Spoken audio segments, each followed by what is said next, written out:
En la pequeña localidad española de Almendralejo, perdida entre los olivares de la provincia de Badajoz, las noticias se extendieron más rápido que el viento del verano.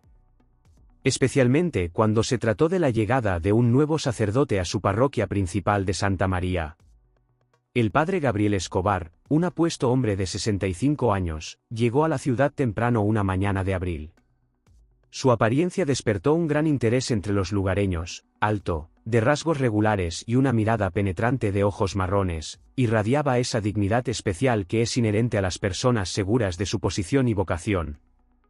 La iglesia de Santa María, un majestuoso edificio del siglo XVI, se alzaba sobre la plaza de la ciudad como un centinela silencioso. Sus paredes blancas como la nieve, sus vidrieras oscurecidas por el tiempo y sus enormes puertas de madera guardaban las historias de muchas generaciones. Fue aquí donde el padre Escobar comenzaría un nuevo capítulo de su ministerio después de 20 años de trabajo en varias parroquias del norte de España. La primera misa del nuevo cura reunió a casi todos los habitantes del pueblo. Entre los feligreses destacó la familia Navarro, Alejandro, dueño de una pequeña pero exitosa empresa constructora, y su esposa Beatriz, maestra en la escuela primaria local. Se sentaron en la tercera fila y Beatriz, una mujer de sorprendente belleza con cabello del color del trigo maduro, escuchó atentamente el sermón. Sus grandes ojos verdes estaban fijos en el altar donde el padre Escobar hablaba de misericordia y perdón. Las primeras semanas del servicio del nuevo párroco trajeron cambios notables en la vida de la parroquia. El padre Escobar demostró ser un hábil organizador y un atento mentor espiritual. Estableció reuniones regulares con los feligreses, organizó cenas benéficas para los pobres y comenzó a celebrar servicios adicionales por las noches. Prestó especial atención a la confesión, escuchando durante horas las confesiones y las dudas de su rebaño. Los feligreses rápidamente ganaron confianza en el nuevo pastor. Su voz tranquila y segura y su actitud atenta hacia todos crearon una atmósfera de seguridad y comprensión. Beatriz Navarro, como miembro activo de la comunidad eclesial, participó a menudo en la organización de diversos eventos. Su energía y su genuino deseo de ayudar a los demás no pasaron desapercibidos para el padre Escobar. Sin embargo, detrás del bienestar externo y la respetabilidad del sacerdote había otra cara de su naturaleza, que permanecía invisible para los feligreses. Había algo esquivo e inquietante en su mirada cuando miró a Beatrice, una sombra que desapareció rápidamente detrás de la máscara de piedad. Estos momentos fueron tan fugaces que al principio nadie, ni siquiera la propia Beatriz, les dio importancia. Alejandro Navarro, inmerso en su trabajo y en las preocupaciones por expandir su negocio, asistía rara vez a la iglesia, apoyándose en su esposa para la vida espiritual de la familia. Se alegró de que Beatrice hubiera encontrado algo que disfrutaba hacer en la comunidad de la iglesia y apoyó su participación en proyectos caritativos. La vida ordenada de la familia Navarro pareció fortalecerse con la llegada del nuevo sacerdote. Al final del primer mes de ministerio del padre Escobar, la iglesia de Santa María estaba experimentando un verdadero auge. El número de feligreses aumentó notablemente, la obra social de la comunidad se expandió y el propio sacerdote se ganó la reputación de consejero sabio y asistente confiable en situaciones difíciles. Pero nadie podría haber adivinado que detrás de esta fachada de piedad y virtud se escondían oscuros deseos que pronto perturbarían la paz del pequeño pueblo y cambiarían para siempre la vida de sus habitantes. Con la llegada del calor del verano, la vida en Almendralejo se ralentizó, pero la actividad en la iglesia de Santa María, por el contrario, no hizo más que aumentar. El padre Escobar introdujo una nueva tradición, reuniones vespertinas semanales para discutir literatura espiritual. Estos encuentros tenían lugar en la fresca biblioteca de la iglesia y Beatriz Navarro se convirtió en una participante habitual. Fue aquí donde empezaron a aparecer los primeros signos de que la actitud del sacerdote hacia la joven iba más allá de la habitual atención pastoral. Al principio, eran detalles apenas perceptibles, una mirada demasiado cercana, una mano posada en el hombro, cumplidos inapropiados susurrados después del servicio. El padre Escobar intentaba estar cerca de Beatriz en cada oportunidad, encontrando nuevos motivos para conversaciones personales. Le preguntó sobre su familia, sobre su trabajo en la escuela, sobre su infancia, mostrando un interés que parecía excesivo incluso para un mentor espiritual atento. Beatrice, criada en una familia profundamente religiosa, al principio apartó los pensamientos perturbadores. Se convenció de que todo esto era solo una manifestación del cuidado paternal. Sin embargo, el malestar interno crecía con cada nuevo encuentro. El padre comenzó a aparecer en la escuela donde ella enseñaba, supuestamente para dar charlas espirituales a los niños. Después de clases, a menudo la esperaba a la salida y se ofrecía a llevarla a casa en su viejo Seat Ibiza. La situación empeoró cuando el sacerdote empezó a llamar a Beatriz por las noches. Las llamadas se hicieron más frecuentes y más largas. Habló de su soledad, de la carga del servicio sacerdotal y de cómo su presencia trajo luz a su vida. Había notas en su voz que hicieron que Beatrice se quedara helada de miedo y disgusto. Otros feligreses comenzaron a notar la actitud especial del padre hacia Beatriz. Los rumores y chismes comenzaron a extenderse por toda la ciudad. Algunas mujeres dejaron de asistir a las reuniones nocturnas, sintiendo que algo andaba mal en el comportamiento del sacerdote. Pero nadie se atrevió a expresar abiertamente sus sospechas. La autoridad de la Iglesia en la pequeña ciudad era incuestionable. Beatriz empezó a buscar cada vez más excusas para faltar a los eventos de la Iglesia. Ella trató de no estar sola con el sacerdote y permaneció cerca de otros feligreses. Pero el padre Escobar insistía cada vez más. Comenzó a enviarle cartas, largos mensajes llenos de citas de las Escrituras e insinuaciones ambiguas. En ellos, las instrucciones espirituales se entrelazaban con descripciones de sus sentimientos, a los que llamaba amor divino especial. La atmósfera en la parroquia fue cambiando poco a poco. Donde una vez la iglesia había sido un lugar de consuelo y apoyo para Beatriz, ahora cada visita se convertía en una dura prueba. Se volvió retraída, ansiosa y a menudo lloraba por la noche. Alejandro notó cambios en el comportamiento de su esposa, pero los atribuyó al cansancio del trabajo y al calor del verano. El punto de inflexión se produjo durante los preparativos para la fiesta patronal de la ciudad. El padre Escobar encargó a Beatriz la organización de la celebración, lo que requirió frecuentes reuniones con él en la oficina de la iglesia. Durante uno de estos encuentros, demostró abiertamente por primera vez sus intenciones al intentar abrazar a Beatriz y besarla. Ella retrocedió horrorizada, pero el sacerdote, como si nada hubiera pasado, continuó discutiendo los detalles de las próximas vacaciones, como si nada hubiera sucedido. Este incidente finalmente destruyó el frágil equilibrio. Beatrice ya no podía fingir que todo estaba bien. Se encontró atrapada, el miedo a un escándalo público, la posible reacción del público y la falta de voluntad de molestar a su marido la obligaron a permanecer en silencio. Pero cada nuevo día traía nuevas pruebas, y el padre Escobar, percibiendo su vulnerabilidad, se volvía cada vez más audaz en sus avances. El final del verano trajo a Almendralejo no solo un calor sofocante, sino también un ambiente pesado de emociones reprimidas y miedos ocultos. El padre Escobar, envalentonado por su primer acto manifiesto, comenzó a actuar de forma más sofisticada. Creó un sistema de manipulaciones sutiles, convirtiendo la vida eclesiástica de Beatriz en una verdadera pesadilla. Ahora el sacerdote utilizó la confesión como herramienta de presión. Durante el sacramento, interrogó a Beatriz sobre los detalles más íntimos de su vida familiar, bajo la apariencia de una atención pastoral. La hizo sentir culpable por rechazar el amor divino, haciendo alusión a sus sentimientos. Después de cada confesión, Beatriz se sentía vacía y contaminada. El padre comenzó a difundir entre los feligreses indicios ambiguos sobre una amistad especial con Beatriz. Él manejaba hábilmente las palabras, creando la impresión de que había algún tipo de conexión espiritual entre ellas. Esto provocó que algunas mujeres de la parroquia comenzaran a mirar a Beatriz con una hostilidad mal disimulada, creyendo que ella buscaba deliberadamente la atención del sacerdote. En la escuela donde enseñaba Beatriz aparecieron cartas anónimas que hacían alusión a su relación inapropiada con un sacerdote. Sus colegas comenzaron a tratarla con cautela. El director de la escuela, un hombre profundamente religioso, comenzó a visitar sus clases con más frecuencia, supuestamente para comprobar la calidad de la enseñanza. El estado psicológico de Beatrice se estaba deteriorando rápidamente. Perdió el sueño y casi dejó de comer. Cada llamada telefónica le provocaba un ataque de pánico. Comenzó a evitar lugares concurridos, por miedo a encontrarse con el padre Escobar. Su apariencia, una vez vibrante, se había desvanecido, sus ojos verdes se habían vuelto opacos y su cabello dorado había perdido su brillo.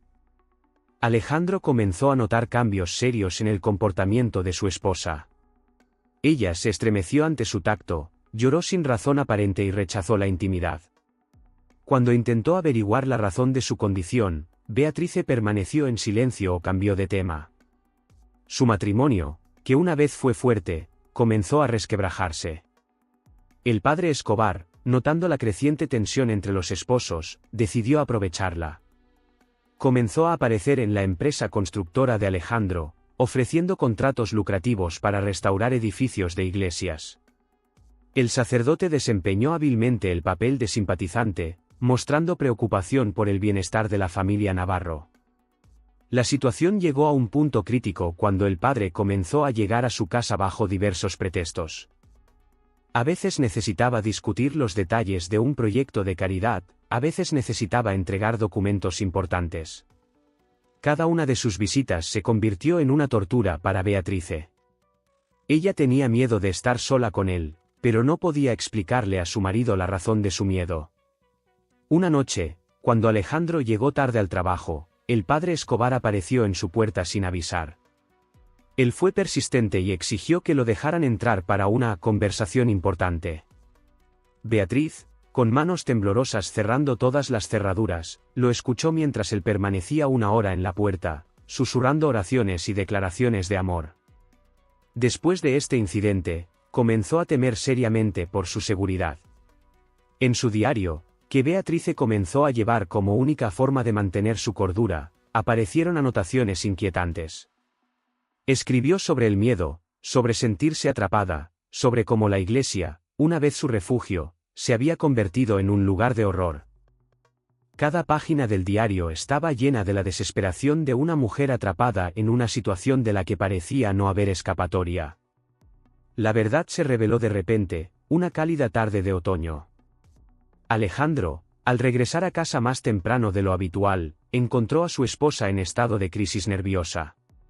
Beatriz, asustada por una nueva visita del padre Escobar, quien esta vez intentó entrar a la casa por el patio trasero, no pudo contener más su emoción. Todos los miedos y preocupaciones de los últimos meses estallaron en un torrente de lágrimas y confesiones intermitentes. La historia de Beatriz era como una pesadilla. Ella hablaba con vacilación, saltando de un incidente a otro, sobre toqueteos persistentes durante las reuniones de la iglesia, sobre acoso después de la escuela, sobre insinuaciones indecentes durante la confesión. Cada palabra estaba saturada de miedo y vergüenza. Le mostró a su marido un diario en el que describía detalladamente su tormento y decenas de cartas del sacerdote que conservaba como prueba de su acoso. Alejandro escuchaba a su esposa, y con cada palabra su rostro se oscurecía más. Recordó cómo el padre Escobar se presentaba en su oficina, cómo hablaba de Beatriz con un brillo especial en los ojos, cómo ofrecía insistentemente contratos de construcción. Ahora todos estos detalles se unieron para formar una imagen aterradora de persecución selectiva. Al día siguiente, Alejandro acudió a la oficina diocesana en Badajoz. Pasó varias horas en la sala de espera, tratando de conseguir una cita con el obispo. Cuando finalmente se produjo el encuentro, Alejandro presentó todas las pruebas, cartas, el diario de su esposa, grabaciones de conversaciones telefónicas que Beatriz había comenzado a mantener recientemente. El obispo escuchó atentamente, pero su reacción fue contenida. Prometió investigar la situación y tomar las medidas necesarias. Pasaron las semanas, pero nada cambió. El padre Escobar continuó sirviendo en la iglesia como si nada hubiera pasado. Es más, sus sermones empezaron a incluir vagas alusiones a calumnias y pruebas enviadas a los ministros de la iglesia. Utilizó el púlpito de la iglesia para presentarse como víctima de calumnias, manipulando hábilmente los sentimientos de los feligreses. Alejandro dio el siguiente paso, contactó con la policía. Pero también allí se topó con un muro infranqueable. En un pueblo pequeño donde todos se conocían, nadie quería involucrarse con la iglesia. La solicitud fue aceptada, pero la investigación prácticamente no avanzó. La policía, que era feligresa de la iglesia de Santa María, trató el asunto con evidente desconfianza. Beatrice tuvo que dejar su trabajo en la escuela, los chismes y las miradas de reojo le hacían imposible quedarse allí. Ella apenas salía de casa por miedo a encontrarse con el padre Escobar. Él mismo, sintiendo la creciente resistencia, comenzó a actuar aún más agresivamente. Comenzó a difundir entre sus feligreses historias de que Beatriz supuestamente había mostrado un interés malsano en él y que ahora, habiendo sido rechazada, estaba tratando de vengarse de él. Empezaron a suceder cosas extrañas en la ciudad. Las ventanas de la casa de Navarro se rompieron varias veces. En las paredes de su casa aparecieron grafitis ofensivos. Las llamadas amenazantes anónimas se han vuelto habituales. Alejandro empezó a notar que su casa estaba vigilada, algunas personas en autos hacían guardia durante horas en las calles vecinas. La gota que colmó el vaso llegó cuando un grupo de desconocidos lanzaron piedras contra su coche cuando Beatrice intentaba visitar a sus padres en un pueblo vecino. Después de esto, Alejandro instaló cámaras de vigilancia alrededor de la casa y comenzó a portar una pistola traumática. Todos los días iba a trabajar con un sentimiento de pesadumbre, con miedo de dejar sola a su esposa. El invierno ha llegado a Almendralejo, inusualmente frío para estos lares. Un viento frío soplaba por las calles desiertas y pesadas nubes plomizas parecían aplastar la ciudad con su peso. La vida de la familia Navarro se convirtió en una lucha interminable por la supervivencia. Su casa empezó a parecer una fortaleza, cámaras de vigilancia, cerraduras nuevas, rejas en las ventanas. Pero ni siquiera estas medidas pudieron protegerlos de lo que ocurría fuera de estos muros. El negocio de Alejandro comenzó a deteriorarse rápidamente. Uno tras otro, los principales clientes rescindieron sus contratos, alegando razones inverosímiles. El banco inesperadamente se negó a extender la línea de crédito. Los proveedores de materiales aumentaron repentinamente los precios a niveles inaceptables. Detrás de todo esto, Alejandro vio claramente el largo brazo del padre Escobar, sus conexiones e influencia en la ciudad. Beatrice ahora existía como una sombra, demacrada, pálida, con una mirada apagada en sus ojos. Apenas dormía por la noche y se estremecía con cada susurro. Los círculos sociales de la pareja se redujeron al mínimo, la mayoría de sus amigos se alejaron de ellos, pues no querían verse involucrados en un conflicto con la iglesia. Incluso los padres de Beatriz, personas profundamente religiosas, prefirieron adoptar una posición neutral, convenciendo a su hija de que había malinterpretado las intenciones del Santo Padre. Mientras tanto, el padre Escobar lanzó una verdadera campaña para desprestigiar a la familia Navarro. Él utilizó cada sermón para hacer alusión a los pecadores que intentaban desacreditar a la iglesia. En la ciudad aparecieron panfletos que contaban una historia ficticia sobre cómo Beatriz supuestamente intentó seducir a un sacerdote, cuando éste se negó, decidió vengarse. Periódicamente llegaban al periódico local cartas anónimas con acusaciones sucias. Los intentos de encontrar justicia a través de los canales oficiales finalmente han fracasado. La diócesis envió una respuesta formal indicando que no había pruebas suficientes para iniciar una investigación eclesiástica. La policía cerró el caso por falta de pruebas. Los abogados locales, uno tras otro, se negaron a hacerse cargo del caso, alegando agendas ocupadas o conflictos de intereses. El punto de inflexión llegó la víspera de Navidad. El padre Escobar, como si sintiera su total impunidad, se presentó en casa de Navarro a última hora de la noche. No estaba solo, varios feligreses lo acompañaron, supuestamente para cantar villancicos. Pero en lugar de cánticos, algo terrible comenzó. El sacerdote, que estaba claramente en estado de ebriedad, comenzó a exigir en voz alta que Beatrice saliera con él. Gritó que ella le pertenecía por derecho de amor divino, que no podía esconderse para siempre.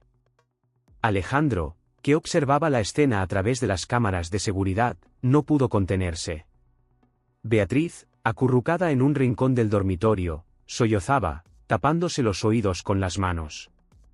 La policía fue llamada y apareció solo una hora después, cuando los invitados no invitados ya se habían marchado. Los patrulleros registraron el testimonio a medias y se marcharon, prometiendo tomar medidas en las que ya nadie creía. Al día siguiente, el padre Escobar se superó a sí mismo.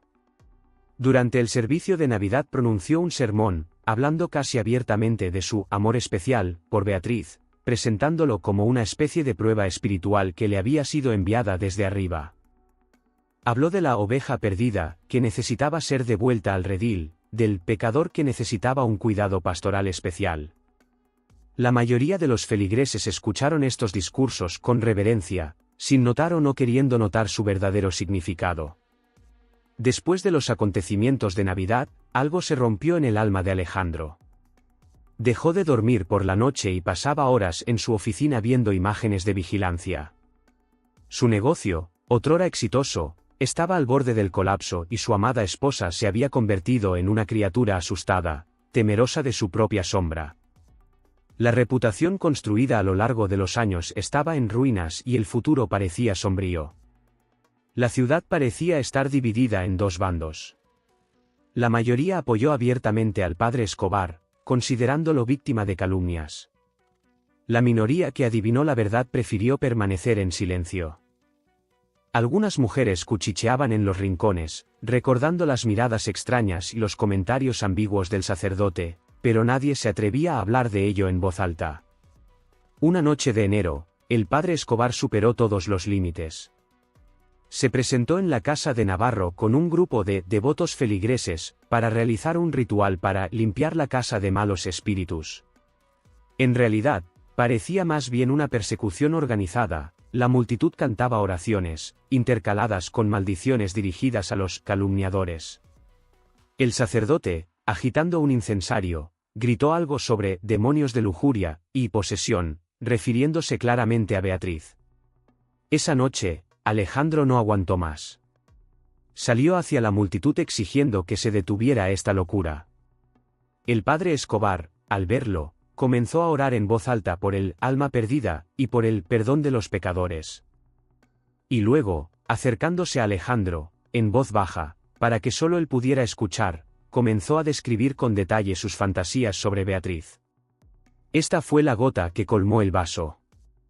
Los acontecimientos de esa noche fueron reconstruidos poco a poco. Alejandro, después de esperar a que la multitud se dispersara, siguió al padre Escobar hasta la iglesia.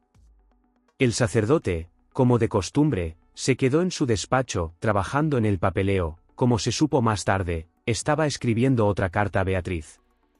Las cámaras de vigilancia captaron a Alejandro entrando a la iglesia por una puerta lateral. Por la mañana, un acólito descubrió el cuerpo del padre Escobar en su oficina.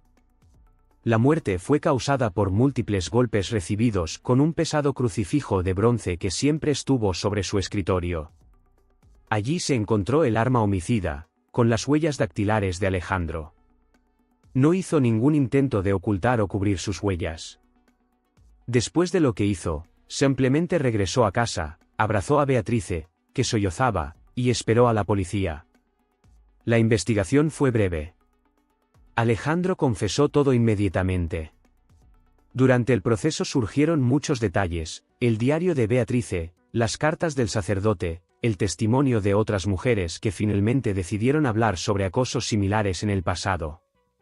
Resultó que el padre Escobar ya había sido trasladado de varias parroquias por quejas similares, pero la dirección de la iglesia prefirió mantener estas historias en silencio. La ciudad se encontró en el centro de un escándalo. Periodistas de todo el país acudieron a Almendralejo, desenterrando cada vez más detalles de la sucia historia. La diócesis emitió rápidamente una declaración sobre el desafortunado incidente y la necesidad de un examen más exhaustivo del clero. Muchos de los que persiguieron a la familia Navarro ahora intentaron negar su participación en la persecución. Beatrice testificó en el juicio, detallando meses de acoso y terror psicológico. Su testimonio, pronunciado con voz temblorosa pero firme, obligó a muchos a mirar con nuevos ojos lo ocurrido. El tribunal tuvo en cuenta todas las circunstancias del caso: persecución sistemática, inacción de las autoridades y presión psicológica sobre la familia. Alejandro recibió la mínima pena posible por asesinato cometido en estado pasional. Los habitantes de Almendralejo tardaron mucho tiempo en recuperarse de estos acontecimientos. La iglesia de Santa María permaneció cerrada durante algún tiempo. Ninguno de los sacerdotes quería ocupar el lugar del padre Escobar. Beatriz fue a visitar a unos parientes lejanos, esperando el regreso de su marido. La ciudad, antaño famosa por sus bodegas y olivares, ha adquirido ahora una reputación muy diferente y más oscura.